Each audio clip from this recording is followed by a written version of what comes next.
This is reminding me of another question. The Matilda Effect. Not so much this charming little young adult book, but the Matilda Effect itself. Tell us what that is.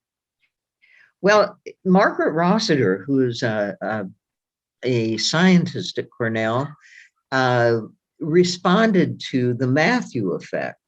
And the Matthew effect came from a male scientist who was trying to explain why is it that people get acknowledged and get, say, the Nobel Prizes for work when they may not have been the one who did it or the one who did it alone. And the way that he described it was, well, it's like the Matthew effect in the Bible, which is that, you know, if you have, you get. And Margaret Rossiter came along and said, wait a minute, the opposite of that is true. And that's why women often do the work and men get credit for it. It's that those who have get, and those who don't have don't get. So she named it the Matilda Effect after Matilda Joslyn Gage, who both wrote women into history with her Woman as Inventor and her newspaper and in Woman, Church and State as well, Preceding Causes, which she wrote, the preface to the history of women's suffrage.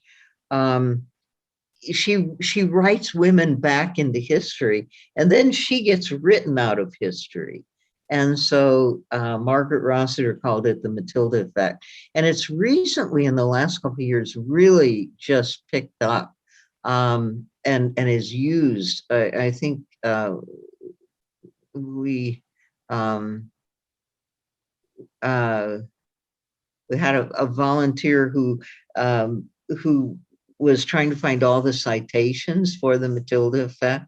And there's thousands of citations. Yeah, the Women's History Program in the European Union named themselves the Matilda Program, and they named it after Matilda Joslyn Gage and the Matilda Effect.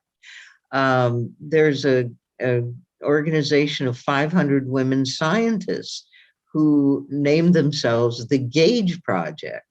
And again, it's not just Matilda, it's now Gage as well, named after her. So there's an interesting way in which Gage is being brought into history through omission, through an acknowledgement of omission, which is maybe the backdoor way that she needs to come into history. I think we have you to thank for a lot of that.